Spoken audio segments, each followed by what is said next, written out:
left, it's Keith, Ross, and Barich. Against, on your right, Thomas, Basoco, and Job. Two teams that know each other pretty well, truth be told, here on the SCG Tour. Tom is the newest member of this little team battle. And this one should be good as both players are on 6. They'll be given the green light. We'll be underway here from Vegas in just a moment. Tom looking very reflective. Kicking things off with a Dryad Arbor. It's not a fast start. It's a Cavern of Souls. And it's a Champion of the Parish there for Brian. For the boss, does he have a land and a Blighted Agent, perhaps? That would be a good one. I can't imagine keeping this hand if he didn't. Especially if he knows the matchup, then it's worth keeping some, I think, some more modest opening hands as long as Blighted Agent is involved. Looks like the boss is going to sacrifice a Windswept Heath. Going to fall down to 17, get himself a breeding pool. And we'll see what comes next here.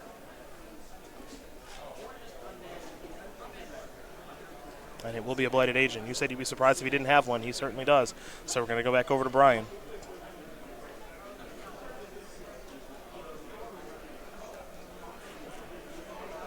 Brian will draw. Picked up a copy of Kitesail Freebooter. That's not a bad one to play here. And he will play a Freebooter trigger. Take a look at exactly what Tom Ross is working with. I've got to Become Immense. Looks like I got a couple of lands, and I've got a Blossoming Defense. Now, I think the Become Immense is probably the more threatening of the two. Yeah, but I think Basoco has a Meddling Mage to follow this up with, so in that case, I think you'd want to take the Blossoming Defense, and then Meddling Mage Become Immense because Ross can't cast it the next turn. Blossoming Defense is the selection. Here comes the Champion of the Parish for 2 points of damage, and we're going to head back over to Tom Ross, whose hand is not particularly good right now as he draws a card. Picked up a Misty Rainforest, did Tom.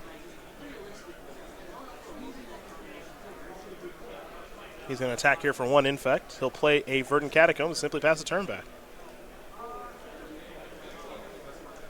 So you mentioned that Meddling Mage. That could come down and name Become Immense here, as Ether Vial is the draw here for Ross.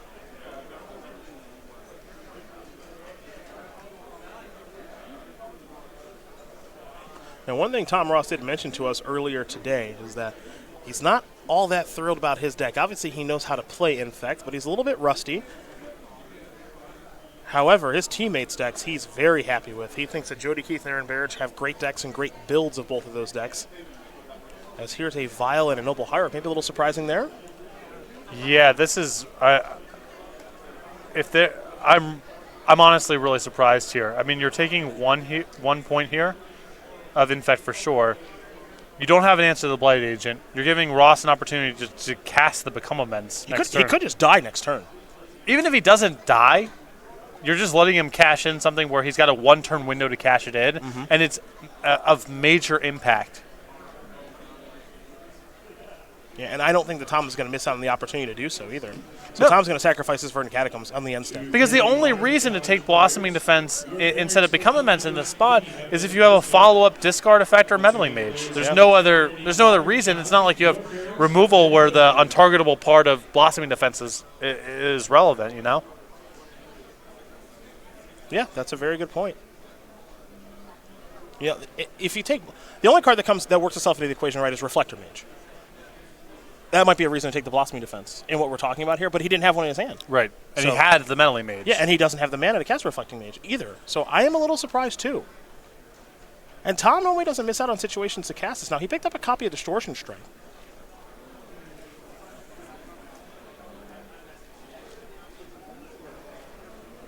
And now with Become Immense and Distortion Strike, that would be 6, 7, 8. So that's 1 Infect short.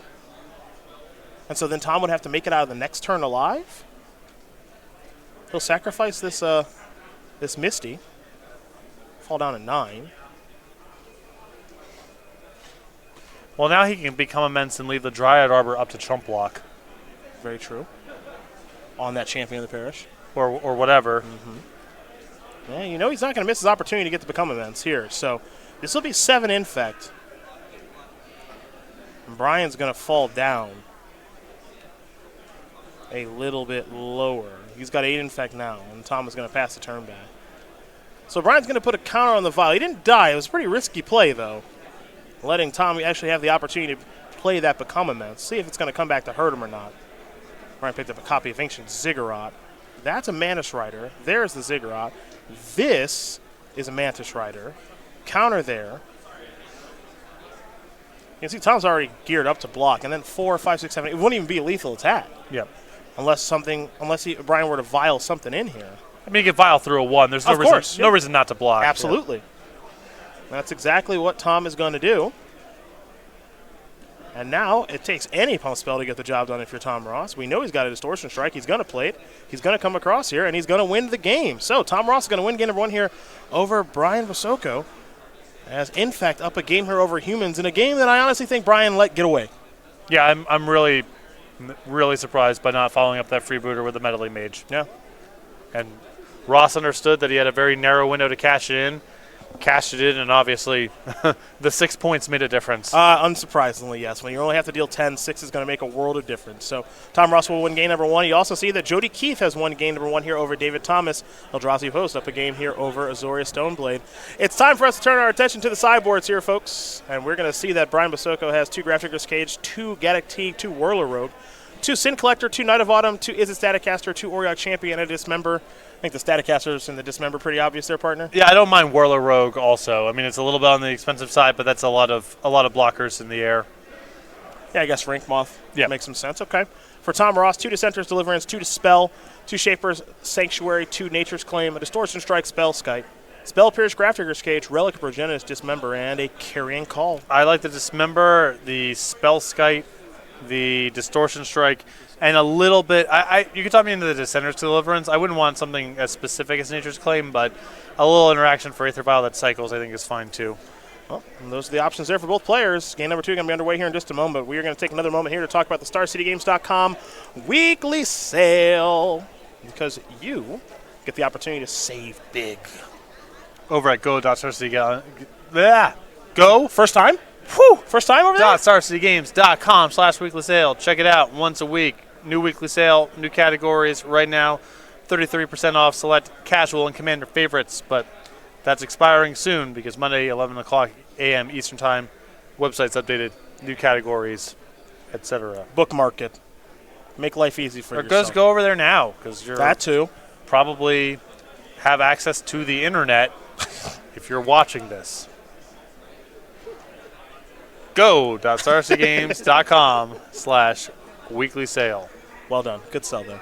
Thank you. Good sell. We just really need to get rid of those Ristic studies, so please go buy them. So many. Just please. Because we don't want them anymore. It's not a good Magic card. What does it do? I think it's anytime an opponent plays a card, they either have to pay 1 or you draw a card. I'm not sure. That sounds right. Or anytime you play a card, they got to pay 1, and something that turns a game of Commander into just a completely unpleasant slog, I'm sure. Can we bring that up, please? Ristic Study? No, it's no Ristic is the cave. We've already talked about the cave quite a bit. Nothing's the cave. Whenever an opponent plays a spell, right, you may draw a card unless that player pays 1. That means all their spells have to cost, they should pay 1 more. Yeah, and it's sweet in Commander because you have so many opponents. So many opponents, yeah. And they're all casting, whatever it is, explosive vegetations or evoke creatures, various flame tongues and draw 2s. I can see you're very well versed in Commander. Mana ramping of various sorts. Yes. So you just sit there, not doing anything, not engaging in the game, just sitting back and drawing cards and playing more mana until you kill all 3 of your friends in a single turn or whatever. That's my best guess. We need to slide you into Commander versus with this kind of analysis. I would love to play with those guys. That'd be a lot of fun for me. You and the green My machine. commander is Zozu the Punisher. That's correct. That's correct. A perfect commander for you. The perfect commander. Can you play Commander with 5 people? I think you can, right? Yes, why can't you? Yeah, why not? It's just any number. I mean, Commander versus is always 4 people. You can do 5 people Commander. Zozu sounds nice. Zozu it's the opposite of Ristic Study. That's true. True. That's a good commander. Get it over with. We can just play another game. Oh, it looks like we have got quite a few Ristic studies. Go. That's StarCityGames.com. Let's help us out there, folks. work with us here. Yeah. Both these players take a look at their opener.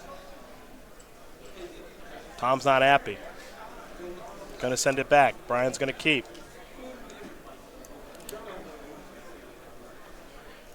Looks like Jonathan Job won game number 1 over Aaron Barich. Good time to talk about Aaron Barich's invitational token. We call that a transition. There's 2 slides for this promotion. First one's a full one, big picture of Aaron. Looks good. Next one, a little smaller, with details of how to get it. Patrick's going to tell you those. Well, the easiest way, head over to any Opener Classic. You sign up, you get one of these tokens. Can't make it out, don't want to make it out, that's cool too. All order at StarCityGames.com, $5 or more, send one of these tokens. Bang. That's good. We just destroyed it. Now we let this linger for a minute. Yep. And then transition back to the match. Yeah. Back to the match. Nice. Back to the match. And you know what? You buy a couple Ristic studies, enough to get a token. Right. That's the old 1-2 punch right there. Come on, check. Oh, apparently just one. How much do these things cost? Is that really true?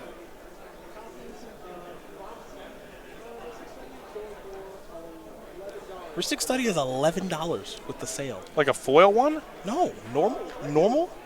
What? Foil one's $50. Normal one's $11. I do not believe this. Go. That starts the games.com. Patrick is looking it up on his phone right now while Brian's playing his second turn. I'll get you a Ristic study for Christmas if you ask. That is unbelievable. Tom with the forest after an 8 month. $15 for a non-foil one, and we're sold out. That's right. How's that possible? That's right. There's a lot of Commander fans out there. Dissenter's Deliverance going to kill the Vial. Hello. Cavern of Souls. Is it time for a Mana Strider or a Sin Collector? Sin Collector. Trigger. Take a look.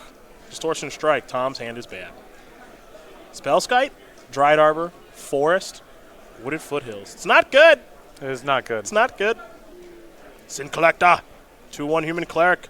It exiles an instant or sorcery from the opponent's hand when it enters the battlefield. I think I would have preferred opening on Mana Strider in that spot. Give some beatdowns? Well, the Mana Strider covers you from blocking the Nexus, should Ross fire it up. And the spells that are in his deck really are only castable if he's engaging in combat. And he's probably not going to engage in combat next turn because he doesn't have enough mana. And, No, I get you. That's fair. Forest, activate. Nope.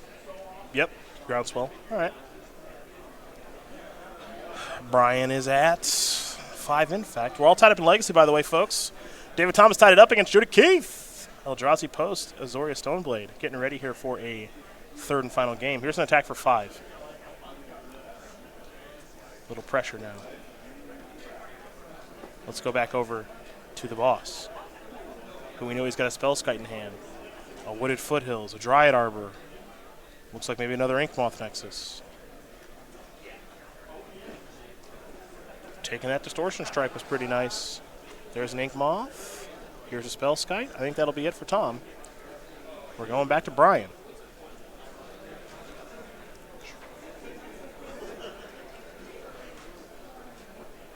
Brian's drawing Horizon Canopy. Another Mana Strider. Beatdowns. Ross will fall down to 9. The Spellskite's important because it shuts off Is It Static Caster. Ross has been flooding out a ton on camera today. It's been kind of ugly. Yeah. Yeah, ugly. Another Static Caster drawn. Those both are bricked now by Spellskite. How about a third Mana Strider? Okay. Well, present lethal in the air. Tom's got some blocking to do. He'll activate both copies of Inkmoth Nexus and just block with one.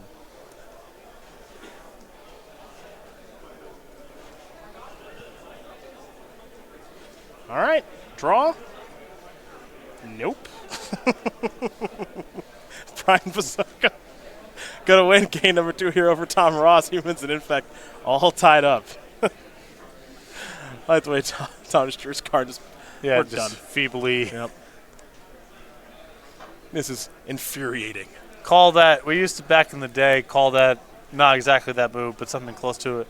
Used to call it the 2 scoops. Oh yeah. Someone would angrily shovel, take the cards that are remaining in their hand, put some on their right, put some on their left, and use them to scoop up all of their cards. Yeah. Scoop it up, Buttercup. Yeah, scoop it up, Buttercup. That's right. It's a long lost art of concessions and trash talking.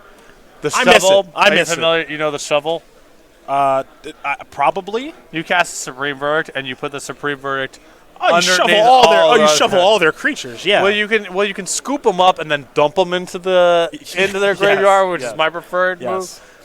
You can also just sort of bulldoze them off, as you're describing. Both moves are fine. Power moves, not part of the culture anymore. No, I used to employ the shovel quite a bit. I also used to just like to flick. I used to get if I was killing your creature with a smother, I would get the smother underneath your creature and just flick it at you, which is completely uncalled for. If you rip something for lethal, you just put it face down and pass it over to your opponent. I don't want to make a scene. No, but you should know about this first. Yes, I like that too. The game's changed. It's so different. The game's changed. Yes. It's so different. A lot of people back in the day. It was a lot. Ohio, New Jersey. Yep. Oh, and Michigan. Yeah, Michigan. Yeah, Michigan's all high and mighty now with other Pro Tour wins. Whew. Tell you what, they used to give some beats. Let's see. Let's talk about the creature collection. We got some new sleeves here on the creature collection from our Rise from the Nashes sleeves. I think we got playmat sleeves, player bundles. The whole shebang. Yeah. Go.starcitygames.com/creature collection is where you can find this and a bunch of our other members of the creature collection. Again, Rise from the Nashes here this month. Next month, we'll have a new one for playmat sleeves and play your bundles. Go.starcitygames.com/creature collection, as I mentioned, as we're going to get ready here to watch game number 3 of Tom Ross and Brian Basoco. It's Infect versus Humans.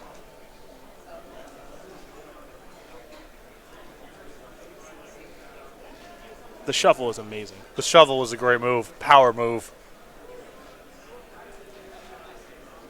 Oh, here we go. What's up? Mike Turing just tagged me on Facebook. Okay. Said, I just learned that my playing versus Cedric Phillips in a side event is one of his favorite Magic memories. You bet it is. Mike's going to be at SCGCon. Cool. By the way. Yeah. Probably do some spell slinging. Was there any follow-up to any follow-up? He said, how cool. We will be reunited at SCGCon this December 7th through the 9th. Hope you can join us for some more awesome memories. See you there, Mike. Cool. Going to be fun. I was playing. I remember I had Braids in my deck. I was big Braids fan. Yeah. Back in the day. Who wasn't? Big Braids fan. You can't do anything. That's what I like. So many triggers to announce and potentially forget. Oh, yeah. Oh, yeah. I was so into Braids. Rancid Earth Braids. That's game.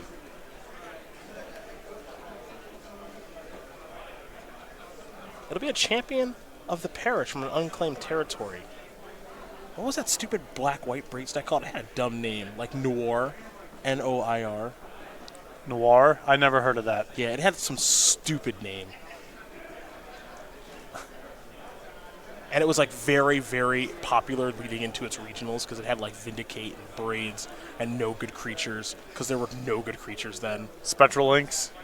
It had some white. Yeah, it definitely had Spectral Links. That's some white black Spectral Links was busted. Yeah, that's played it at my first Pro Tour, which was extended. I think it played Phyrexian Scuda, which is a horrible. Oh card. yeah, the Scuda. Yeah, Phyrexian Rager must have been in that deck. Almost certainly. Yeah.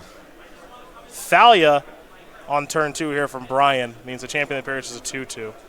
Meow. Yep.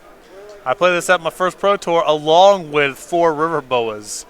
That's an interesting mana base. Here's an attack. No, you gotta play. You can play the revised duels. Oh, I didn't know that. Okay, yeah. Okay. Look at that. It was Kai's New Orleans where he won with Illusions Donate. 4 Funeral Charms, maybe 3. Honeywampus for who knows what reason. Powerful card. Reflector Mage. For a lot of reasons. Well, looks like Boss has a Blossoming Defensor of Vines of the Vastwood here. To brickwall this. I mean, this is the ideal start for Brian, by the way. Pretty close to it, yep. Right? Champ into Thalia, make all your spells cost more. into Reflector Mage or Infect Creature? Yeah, the only draw that's arguably better is Hierarch and Static Caster. This is probably the second best. Hierarch and Static Caster, Hierarch into Reflector Mage on the Blighted Age on turn 2, stuff like that. I mean, I gotta. He's dead. He's dead. He's dead. He's dead. He's playing too fast. He's dead. Boop, boop, boop, boop, boop. He's dead. Welcome back, Tom. Finally won. Brian Basoco is going to lose this match. Tom Ross going to win 2-1. Infect going to take care of humans. I haven't got to see Tom play fast for a little minute. I knew he was dead. Dead. He's playing his spells too fast. You're dead. Well, also, it's sort of revealing that he fought over the Reflector Mage. Because if you didn't have it all rolled up, you'd probably just let it resolve. Yes. It's over. Anywho. It's just classic Tom Ross right there. We're going to watch Barich and Job play now, I think. Get a little Standard in our life because Standard's such a great format. Golgari midrange against Is It Drakes. Ooh, I can't wait to zoom into this one, see what's going on. We get some life totals updated, all that jazz. Crackling Drake is really big. I hope we're not walking into Aaron dying. I don't mind. I know you don't. We'll just go watch some Legacy. Or whatever. All right, what we got here? Well, Aaron's okay. Well, Aaron's at 25. But is he empty-handed? I think so. He's playing around with his graveyard. 12 power Crackling Drake. Aaron's battlefield right now, he's got 6 lands. Wild Growth Walker with a counter, Merfolk Branchwalker with a counter, and a Death Gorge Scavenger. Against Job, who's got some cards in his hand, a Goblin Electromancer, and a 12 power Crackling Drake. Barich 25, Job at 4. Here we go.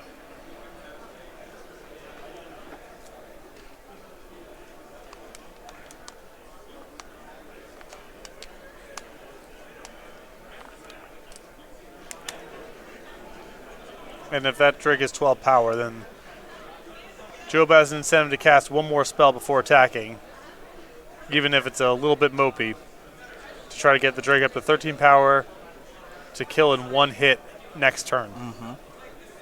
Lava Coil will take care of the Death Gorge Scavenger. Little camera trick there, I think. In with the Drake.